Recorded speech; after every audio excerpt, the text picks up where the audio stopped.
At the first bend above Cinder Gap, the woman Elias Rook had won at cards leaned across his saddle and seized the reins. "Stop!" The pack mule stamped on the frozen road. 20 feet ahead, a timber bridge crossed a black ravine. Snow covered its planks, smooth and untouched. Ada Merriweather slid down before Elias could answer. She limped to a stone marker beside the road and scraped ice from its face. 3 fresh hammer cuts crossed the survey number. "That bridge is not where the map says it is," she said. Far below, horses climbed through the pines. If stories of the old frontier still deserve a place by the fire, this was one worth hearing to the end. Elias was 52, tall and raw-boned, with iron-gray hair touching his collar and an old injury that stiffened his right knee. He had guided freight through the Salmon River Mountains for 19 winters. He trusted rock, snow, and mules. People had disappointed him more often. He studied the bridge. Maps can be wrong. Not this wrong. Ada knelt at the first plank. Her fingers found a thin cord beneath the snow. It ran under the bridge toward a wooden blasting cap box wedged between 2 beams. Elias pulled her backward. A rifle shot struck the marker and threw stone chips across the road. They left the mule and climbed a narrow game trail as 2 riders appeared below. Elias moved slowly on his bad knee. Ada did not ask whether it hurt. She took the mule's lead rope, shortened her stride, and kept beside him. An hour earlier, every man in Pike's Rest had laughed when Elias left the poker table with her. He had entered the saloon to collect $40 from Asa Crow, foreman for Warren Pike's toll company. Crow had spent the money and tried to settle the debt with cards. Beside him sat Ada, wrists tied beneath a ragged brown coat. Mud covered her boots. A purple mark darkened one cheek. Crow called her his runaway bride and laid a signed marriage claim beside the pot. "She cannot cook," Crow had said. "Doesn't speak unless trouble follows. Take the hand and she is yours." Elias had looked at Ada. She held his gaze, then glanced once toward Crow's coat. The grip of a revolver showed beneath it. Elias sat down. He won 3 hands in 12 minutes. Then he tore Crow's paper across the signature. "A woman is not a debt," he said. Crow reached for his pistol. Ada kicked the table into his knees. Elias struck him with the iron stove shovel, collected his $40, and opened the back door. "You may leave either way," he told her. Ada chose the mountain road. Now she led him through thick fir trees toward an abandoned charcoal track. Behind them, Crow's men searched near the trapped bridge. "How did you know this trail?" Elias asked. "I helped mark it." "For Pike?" Her shoulders became still beneath the coat. "Before Pike owned the station." She said no more. At the edge of the track, Elias found a cedar stake pulled from the ground and thrown beneath brush. Its survey ribbon was new. Someone had moved the marked road toward the ravine. Ada touched the stake with fingers, then wiped them on her skirt. Black powder dust streaked the cloth. She looked downhill, where Crow's riders had vanished, and quickened her pace without another word. They reached Elias's relay cabin after sunset. It stood beneath a granite wall, with a mule shed on one side and a signal pole on the other. Freezing rain clicked against the roof. Inside, Elias lit 2 lamps. He placed bread, venison, and a cup of hot water on the table. Ada remained near the door. "The bunk room is yours," he said. "There is a bolt inside. I sleep by the stove." "What do I owe you?" "Nothing." She watched him remove his wet boot and rub the swollen knee. On a shelf behind him lay an unopened letter, its corners curled from months of dust. Ada finally took off her coat. The lining had been cut and stitched again by an unsteady hand. Elias noticed but said nothing. She ate half the bread. Then the mule bell outside gave one soft ring. Elias lowered the lamp flame. Ada reached inside the torn lining and removed a narrow brass plate engraved with numbers, bearings, and the seal of the Territorial Survey Office. "Pike thinks I stole this," she whispered. "Did you?" "No, I made it." The mule bell did not ring again. A boot pressed against the porch board. Ada turned the brass plate over. Scratched across its back were 4 words. North Pass must remain closed. The door latch began to rise. Elias caught the latch before it cleared the iron hook. He drew his revolver, pulled the door inward, and seized the coat of the person crouched outside. It was a boy of 17. Blood ran from his hairline. A telegraph satchel hung across his chest. "Owen Finch," Elias said. "Who did that?" "Crow." A rifle cracked from the trees. The cabin window burst over Ada's plate. Elias dragged Owen inside while Ada dropped behind the table. Another bullet struck the doorframe. "Cellar hatch under the rug," Elias said. "Both of you, move!" Ada shook her head. "They will burn the cabin." She crawled to the wall and studied the signal wire entering above the window. Then she pulled a hairpin from her dark brown braid and loosened the brass terminal. "Do you have spare wire?" Elias pointed toward a tool chest. While shots struck the logs, Ada joined 2 copper lengths and passed one end to Owen. The boy understood. He tapped the bare ends together against the terminal. 3 short clicks, 2 long, 3 short again. "What are you sending?" Elias asked. "A fire warning," Owen said. "Every operator between here and Chalice will repeat it."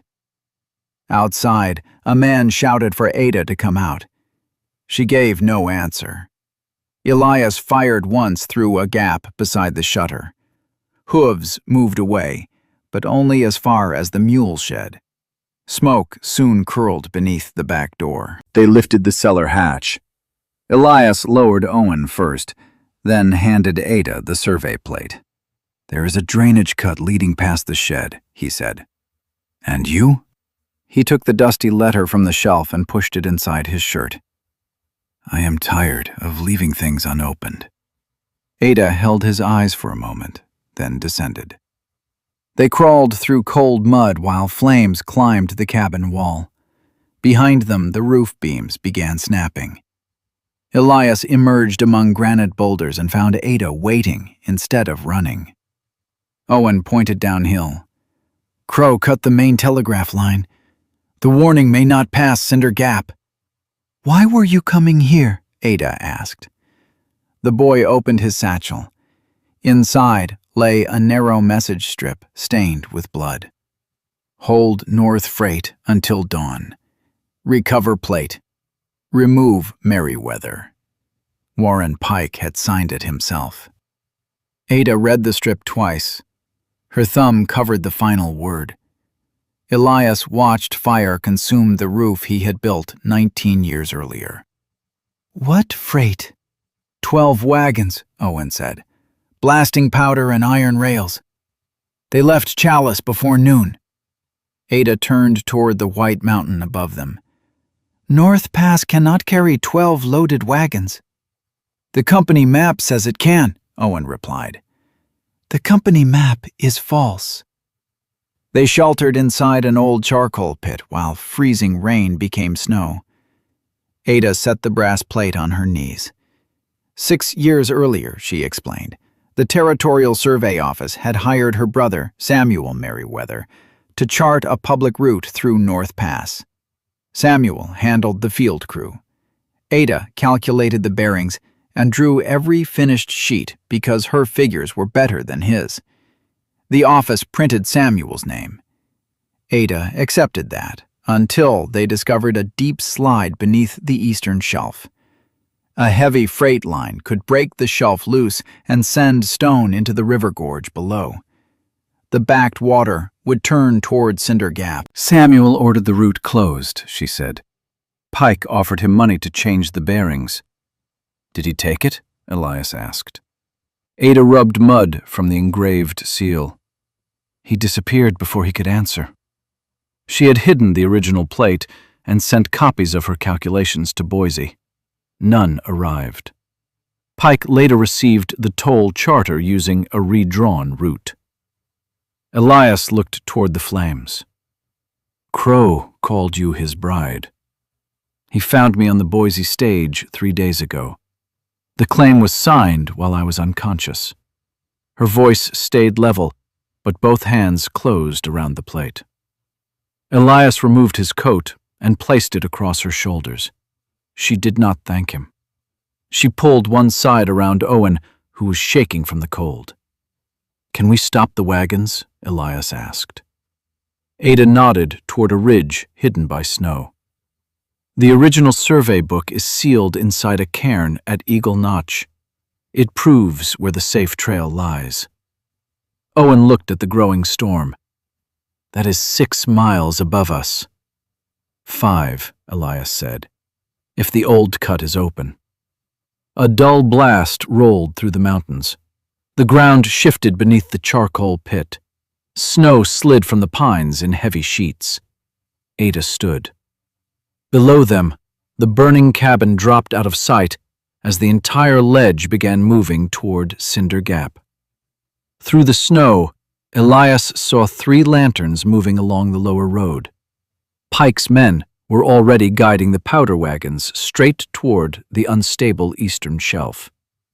Elias shoved Ada and Owen toward higher ground as the ledge broke behind them. Trees tipped together. The remains of his cabin slid through smoke and snow, then struck the ravine with a crash that shook his boots. The powder wagons continued below. Pike's drivers had not stopped. They cannot see the shelf moving, Owen said. Then you make them see it. Elias pointed toward Cinder Gap. Take the charcoal track down, warn the town, and ring the church bell. Owen stared at the falling snow. Alone? Ada gave him the blood-stained telegram. Show them Pike's name. Do not let anyone stand near the river. The boy tucked it inside his shirt and disappeared among the pines. Elias opened the letter he had carried from the cabin. The paper trembled between his bare fingers. His daughter, Ruth, had written from Boise in August. She had accepted the teaching position in Cinder Gap. She and Elias's 8-year-old grandson were living above the schoolhouse, less than 50 yards from the river. Ada watched him fold the letter. How long had it waited? 3 months. Then you can answer after we get down. Elias placed the letter beside his heart. We get down. Below them, wagon wheels groaned around the lower bend.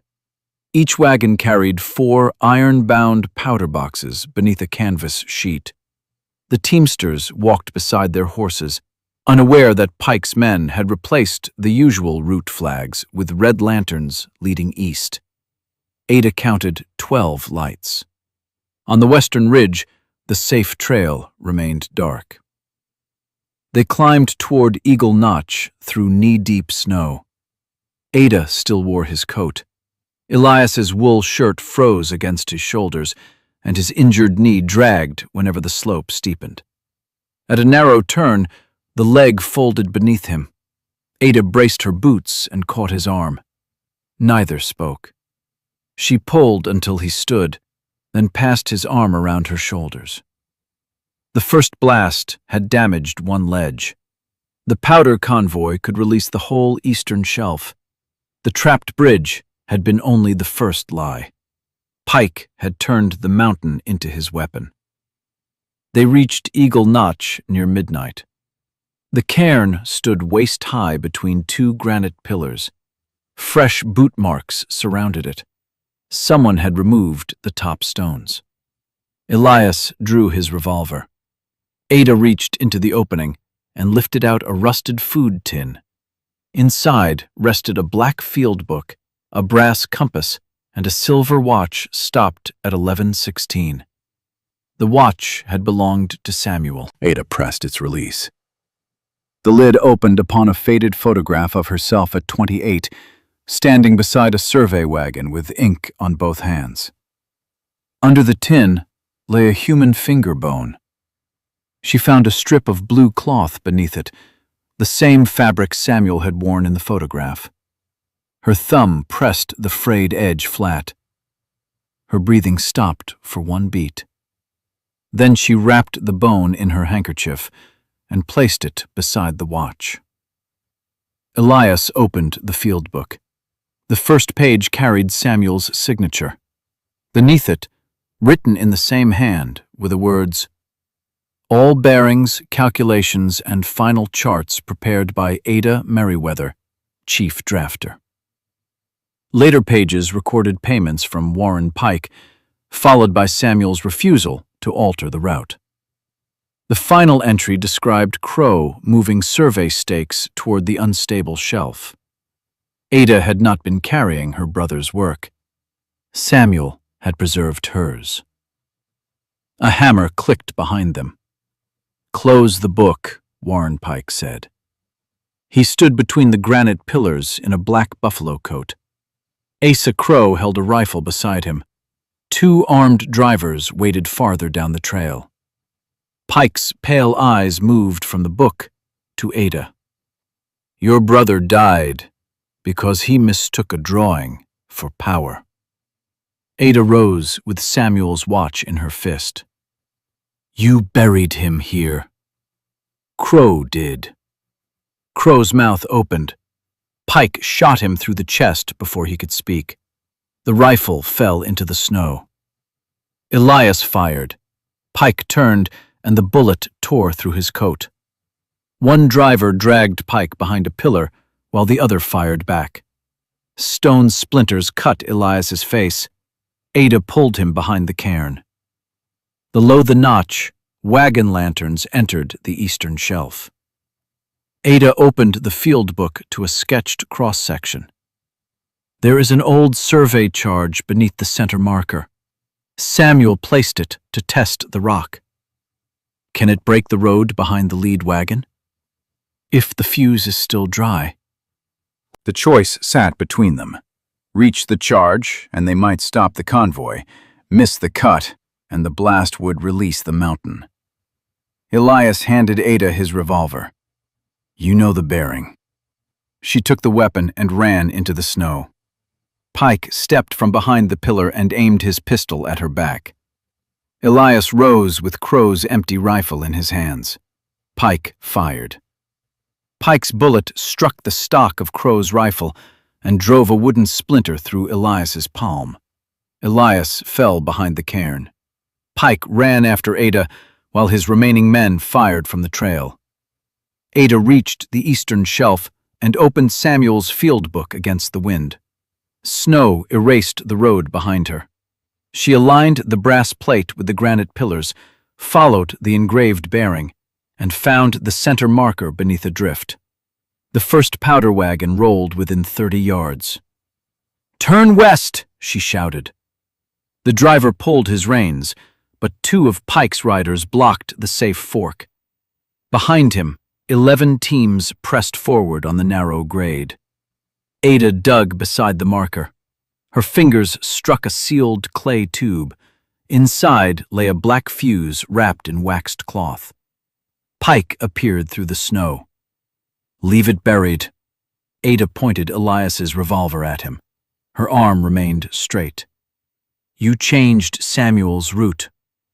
"I improved it." Pike stepped closer. Blood stained the side of his buffalo coat. "Towns survive when useful men control the road." The church bell began ringing far below. Owen had reached Cinder Gap. The wagon driver looked toward the sound. Ada fired past Pike and shattered the red lantern marking the false trail. "West Fork!" she called. The driver hauled his team left. His wagon struck a snowbank and stopped across the road. The second team reared. Men jumped from their seats as the convoy folded against itself. Pike rushed Ada. She swung the brass plate into his wounded side. He dropped to one knee, caught her skirt, and pulled her down. The revolver disappeared beneath the snow. Elias came from the ridge with blood running from his hand. One of Pike's men raised a rifle. Elias threw Samuel's compass. The brass case struck the man above the eye, giving Elias time to drive his shoulder into him. Both men slid toward the shelf edge. Ada found the revolver. Pike had reached the clay tube and was pulling the entire fuse free. "You need that charge," he said. "Shoot me, and the road stays open." Ada saw the cut ends of the wagon traces beside her. She fired once, not at Pike, but through the leather keeper holding the lead wagon's rear chain. The chain released. 4 powder boxes slid into the snow between Pike and the marker. Pike stumbled backward. His heel broke through the crust at the shelf edge. He caught a root with one hand. Elias reached him first. Pike stretched up his free arm. "Pull me out." Elias knelt despite the rifleman struggling behind him. He caught Pike's wrist. For 1 second, Pike stared at the man whose cabin he had destroyed. Then the rifleman lunged again. Elias's wounded hand opened. Pike dropped through the snow and vanished into the moving rock below. Ada pushed the fuse back into its protected groove. From Elias's coat pocket, she found a dry match case. She measured the exposed cord against Samuel's notes, struck one match, and touched the flame to it. "Run west!" Teamsters freed their horses and scrambled across the safe fork. Elias pulled the stunned rifleman behind the granite marker. Ada carried the field book beneath her coat. The charge burst under the empty stretch of road. Rock lifted in a narrow line. The eastern entrance collapsed behind the convoy, cutting the powder wagons off from the unstable shelf. A larger break rolled downward, but the granite pillars divided it. Stone passed on both sides of Cinder Gap's river channel. The church bell kept ringing until dawn. Ruth found Elias near the western fork. She stopped several feet away, her son holding her hand. Elias removed the unopened letter from his shirt. Water had blurred half the words. "I read it," he said. Ruth stepped forward and wrapped clean cloth around his palm. Territorial inspectors arrived 3 days later. Owen's telegram, Samuel's book, and Pike's signed order matched every altered marker. His toll charter was canceled. The corrected map named Ada Merriweather as chief drafter, and newspapers carried that fact from Boise to Montana. The surviving rifleman testified that Pike had ordered the bridge charge and the killing of Samuel. Searchers recovered Samuel's remaining bones from the cairn. Ada buried them above the safe trail, where the western sun reached the stone each afternoon. By spring, a new relay cabin stood beside the western trail. Ada nailed the corrected map above its table. Elias set Samuel's repaired watch beneath it, ticking steadily. Outside, the first public freight wagon crossed North Pass on Ada's original line. Elias opened the door for her, and she carried in 2 cups. She stood beside him as the wagon bells moved safely down the western grade. If this frontier tale held you, please subscribe and leave a like.